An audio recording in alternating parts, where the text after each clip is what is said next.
ನಮಸ್ಕಾರ ವೀಕ್ಷಕರೇ, ಶಿವಚಕ್ರವರ್ತಿ ಚಾನೆಲ್ಗೆ ಸ್ವಾಗತ.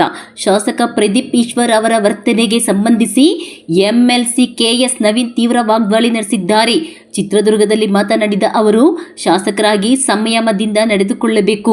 ಜೈಕಾರವನ್ನು ಹೇಗೆ ಸ್ವೀಕರಿಸುತ್ತಾರೋ ಧಿಕ್ಕಾರವನ್ನು ಅದೇ ಸಂಯಮದಿಂದ ಎದುರಿಸಬೇಕು ಎಂದು ಹೇಳಿದರು. ಮೀಸೆ ತಿರುವುದು, ತೋಳು ತಟ್ಟುವುದು, ಕಾರಿನ ಮೇಲೆ ನಿಂತು ವರ್ತಿಸುವುದು ಶಾಸಕರಿಗೆ ಶೋಭೆ ತರುವುದಿಲ್ಲ. ಪ್ರದೀಪ್ ಈಶ್ವರ್ ಅವರಿಗೆ ಇತರರಿಗೆ ಟ್ಯೂಷನ್ ಹೇಳುವುದಕ್ಕಿಂತ ಮೊದಲು ಅವರಿಗೆ ಏನು ಮೊನ್ನೆ ಕಾರ ಹುಣ್ಣಿಮೆಯ ಸಂದರ್ಭದಲ್ಲಿ ಹಾವೇರಿ ಜಿಲ್ಲೆ ಹಾನಗಲ್ ತಾಲೂಕು ನರೇಗಲ್ ಗ್ರಾಮದಲ್ಲಿ ಹೋರಿ ಓಡಿಸ್ತಾ ಇದ್ದಂಥ ಅಮಾಯಕರು ಅವ್ರ ಮೇಲೆ ಮಚ್ಚಿನಿಂದ ಹಲ್ಲೆ ಮಾಡಿ ಅವ್ರ ಕೈಯನ್ನು ಕಡ್ದಿರುವಂಥದ್ದು, ಈ ರೀತಿಯಾಗಿ ಹಿಂದೂ ಧರ್ಮೀಯರ ಮೇಲೆ ನಿರಂತರವಾಗಿ ಬೇರೆ ಬೇರೆ ಕಾರಣಕ್ಕೋಸ್ಕರ ಹಲ್ಲೆ ನಡೀತಾ ಇರುವಂಥದ್ದು ರಾಜ್ಯದಲ್ಲಿರುವಂಥ ಒಟ್ಟಾರೆ ಕಾನೂನು ಸುವ್ಯವಸ್ಥೆಯ ಪರಿಸ್ಥಿತಿಯ ಬಗ್ಗೆ ಕೈಗನ್ನಡಿ ಹಿಡಿದಂಥದ್ದಾಗಿದೆ. ನಿನ್ನೆ ಚಿಕ್ಕಬಳ್ಳಾಪುರ ಜಿಲ್ಲೆಯಲ್ಲಿ ಒಬ್ಬ ಸುರಭಿ ಅಂತ ಒಬ್ಬ ಲ್ಯಾಬ್ನಲ್ಲಿ ಕೆಲಸ ಮಾಡ್ತಿದ್ದಂಥ ಒಂದು ಮಹಿಳೆ, ಆ ಮಹಿಳೆಯನ್ನು ಮಾದಕ ವಸ್ತುಗಳನ್ನು ಇಂಜೆಕ್ಷನ್ಗಳನ್ನು ನೀಡಿ ಭಾಳ ಒಂದು ರೀತಿ ಹಿಂಸಾತ್ಮಕವಾಗಿ ಆ ಮಹಿಳೆ ಕೊಲೆ ಮಾಡಿರುವಂಥದ್ದು ಕೂಡ ಮಾಧ್ಯಮಗಳಲ್ಲಿ ಬಂದಿದೆ. ಆ ಮಾಡಿರುವಂಥ ವ್ಯಕ್ತಿ ಅದರಲ್ಲಿ ಯಾರು ಆರೋಪಿ ಅಂತ ಬಂಧನ ಮಾಡಿದ್ದಾರೆ, ಆ ವ್ಯಕ್ತಿಯ ಹಿನ್ನೆಲೆಯನ್ನೆಲ್ಲ ನೋಡಿದಾಗ ಆ ವ್ಯಕ್ತಿ ಕೇರಳದಲ್ಲಿ ಆಗಲೇ ಮದುವೆಯಾಗಿ ಸಂಸಾರ ಮಾಡ್ತಾ ಇದ್ದಂಥವನು, ಬೆಂಗಳೂರಿನಲ್ಲಿ ಯಾವುದೋ ಟ್ಯಾಕ್ಸಿಯನ್ನು ಓಡಿಸ್ತಾ ಇದ್ದಂಥ ವ್ಯಕ್ತಿ ಈ ಥರ ಒಂದು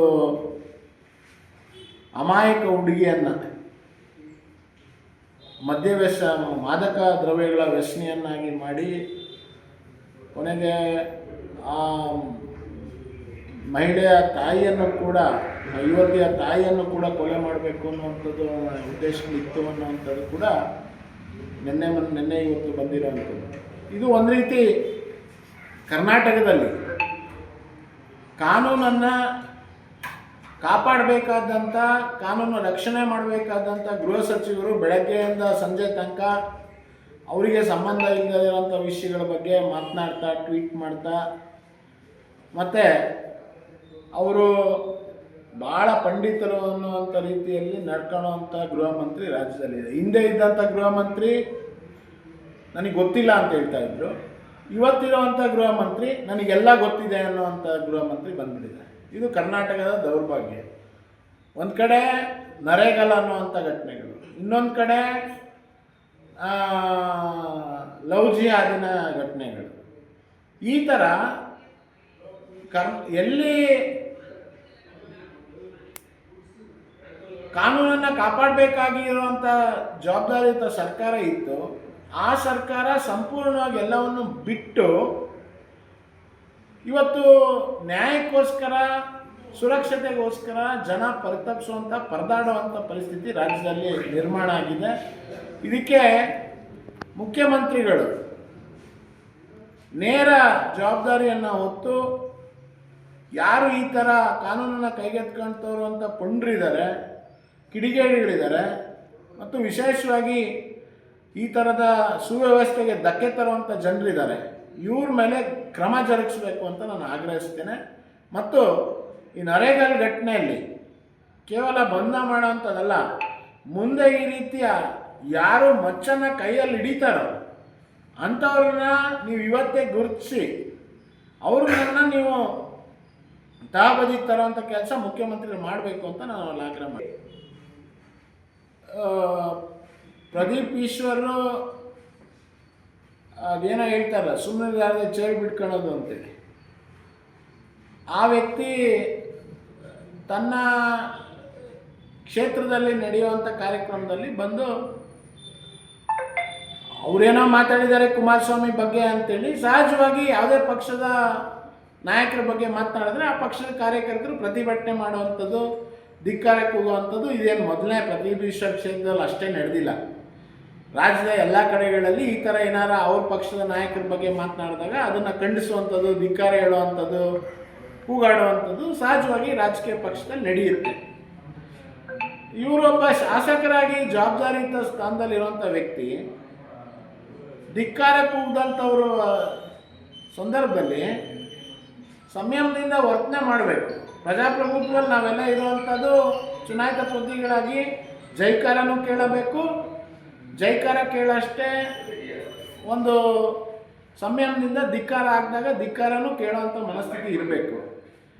ಅದು ಬಿಟ್ಬಿಟ್ಟು ಅಲ್ಲಿ ಮೀಸೆ ತಿರುವಿ ತೋಳು ತಟ್ಟಿ ಮತ್ತು ನಾನು ಕುಮಾರಸ್ವಾಮಿ ಅವರೇ ಬಂದಿಲ್ಲಿ ನಿಂತ್ಕೊಂಡು ಮಾತಾಡಲಿ, ಇವ್ರ ಹತ್ರ ಯಾರ ಹತ್ರ ಮಾತಾಡೋಂಥ ಕೇಳೋಂಥ ಅವಶ್ಯಕತೆ ಇಲ್ಲ ಅನ್ನೋಂಥ ಒಳ್ಳೆ ಇದು ಹೆಂಗೆ ಅಂತಂದರೆ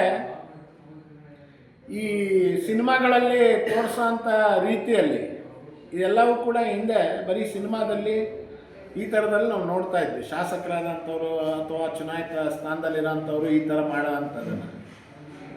ಈ ಮನುಷ್ಯ ಈಗ ಅದನ್ನು ಏನಂತ ತಿಳ್ಕೊಂಡಿದ್ದಾನೋ ನನಗೆ ಗೊತ್ತಿಲ್ಲ, ಮಾಡಿದ್ದಾನೆ. ಹಾಗಾಗಿ ಅಲ್ಲಿಯ ಪರಿಸ್ಥಿತಿಗೆ ಆ ಥರ ಆಗಿದೆ. ಆಗಬಾರ್ದಿತ್ತು. ಶಾಸಕ ಅನ್ನುವಂಥವ್ನು ಯಾವುದೇ ಪಕ್ಷದಿಂದ ಗೆದ್ದಿದ್ರು ಕೂಡ ಆ ಶಾಸಕನಿಗೆ ತಂದೆ ಆದಂಥ ಗೌರವ ಸ್ಥಾನಮಾನಗಳಿರುತ್ತೆ. ಅಲ್ಲಿ ನಡೆದಿರೋವಂಥದ್ದು ಕೂಡ ಆತನ ಮೇಲೆ ಏನೋ ಇದನ್ನು ಮಾಡಿರೋವಂಥದ್ದು ಕೂಡ ಅಚಾತುರ್ಯ ನಡೆದಿದೆ.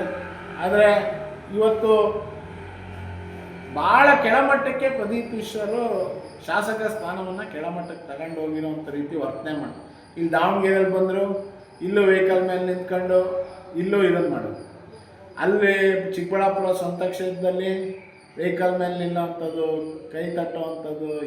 ಇದು ನನಗನ್ಸುತ್ತೆ ನಮ್ಮ ರಾಜ್ಯದಲ್ಲಿ 224 ಜನ ಶಾಸಕರ ಪೈಕಿ ಈ ಥರ ಯಾವ ಶಾಸಕರು ನಡ್ಕೊತ ಇಲ್ಲ. ಪ್ರದೀಪ್ ಈಶ್ವರ್ ಬೇರೆಯವರಿಗೆ ಟ್ಯೂಷನ್ ಕೊಡೋವಂಥ ಹಿನ್ನೆಲೆಯಿಂದ ಬಂದಿರೋರು ಅಂತ ನಾನು ನೋಡಿದ್ದೇನೆ. ಅದು ಬಹುಶಃ ಅವರಿಗೆ ಒಂದು ಟ್ಯೂಷನ್ ಬೇಕಾಗಿದೆ ಅಂತ ನನಗೆ ಅನಿಸುತ್ತೆ. ನಾನು ಸಿದ್ದರಾಮಯ್ಯನವರಲ್ಲಿ, ಡಿ ಕೆ ಶಿವಕುಮಾರಲ್ಲಿ ಕೇಳ್ಕೊತೀನಿ, ನೀವು ವಿಧಾನಸೌಧಕ್ಕೆ ಯಾರನ್ನು ಕರ್ಕೊಂಬರ್ತೀರಾ, ಅವರು ಕರ್ಕೊಂಬಂದಿರೋ ಅಂಥವರಲ್ಲಿ ಈ ಥರದ ಮುಂಚೆನೇ ಒಂದು ಸ್ವಲ್ಪ ಅವರಿಗೆ ಟ್ಯೂಷನ್ ಸರಿಯಾಗಿ ಕೊಡ್ರಿ. ಅವರಿಗೆ ಮೊದಲು ನೀಟಾಗಿರೋವಂಥದ್ದನ್ನೇ, ನೀಟ್ ಎಕ್ಸಾಮ್ ಇವ್ರು ಬೇರೆಯವ್ರಿಗೆ ಪಾಸ್ ಮಾಡಿಸೋದಿರಲಿ, ಒಬ್ಬ ಶಾಸಕಾಗಿ ತಾನೇ ನೀಟಾಗಿರಬೇಕು ಅನ್ನೋವಂಥದ್ದು ಪ್ರದೀಪ್ ಈಶ್ವರ್ ಕಲ್ತ್ಕೋಬೇಕು ಅಂತೇಳಿ ನಾನು ಮುಖ್ಯಮಂತ್ರಿಗಳಲ್ಲಿ ವಿನಂತಿ ಮಾಡ್ತೀನಿ. ಸರಿ ನೋಡಿ, ಈಗಾಗಲೇ BJP ಬಿಡದಿಯಲ್ಲಿರುವಂಥ ರೈತರ ಜಮೀನುಗಳ ಬಗ್ಗೆ ಅಕ್ವಿಸಿಷನ್ ಮಾಡುವಂಥ, ಫಲವತ್ತಾದಂಥ ಭೂಮಿಯ ಅಕ್ವಿಸಿಷನ್ ಮಾಡುವಂಥದ್ದು, ಅದರ ಬಗ್ಗೆ ವಿರೋಧವನ್ನು ನಾವು ವ್ಯಕ್ತಪಡಿಸಿದ್ವಿ. ಅಲ್ಲಿ ಇವತ್ತು ಯಾಕೆ ವಿಶೇಷ ಗಮನ ಬಿಡದಿ ಬಗ್ಗೆ ಇದೆ ಅಂತ ನಮಗೆ ಗೊತ್ತಿಲ್ಲ.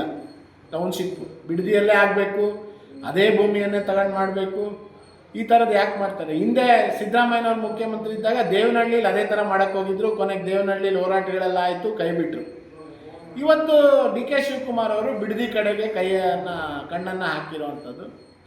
ಈಗ ರೈತರು ಮನಸ್ಪೂರ್ವಕವಾಗಿ ಒಪ್ಪಿಕೊಟ್ರೆ ಮಾಡಿರಿ, ನೀವು ಕೊಡ್ತಾರೆ ರೈತರು ಅಂತ ಅವರಿಂದ ಮುಚ್ಚಳಿಕೆ ಬರೆಸ್ಕೊಂಡು 80%ಗಿಂತ ಹೆಚ್ಚು ಜನ ರೈತರು ಕೊಟ್ಟಿದ್ದಾರೆ ಅನ್ನೋಂಥದ್ದು ಏನಾದ್ರು ಇದ್ದರೆ ಅದಕ್ಕೆ ಯಾರ ವಿರೋಧನೂ ಇರೋದಿಲ್ಲ. ಆದರೆ ನೀವು ಅಲ್ಲಿರುವಂಥ ಸರ್ಕಾರಿ ಭೂಮಿಯನ್ನು ಗಮನದಲ್ಲಿ ಇಟ್ಕೊಂಡು ಅದು ಸುತ್ತಮುತ್ತಲು ಇರುವಂಥ ರೈತರನ್ನ ಒಕ್ಲೆಪ್ಸಿ ಅವ್ರ ಭೂಮಿಯನ್ನು ವಾಪಸ್ ವಶಪಡ್ಕೊಳ್ಳೋಂಥದಕ್ಕೆ ಏನು ಮುಂದಾಗಿದ್ದೀರಾ, ಇದರಿಂದ ದುರುದ್ದೇಶ ಇದೆ.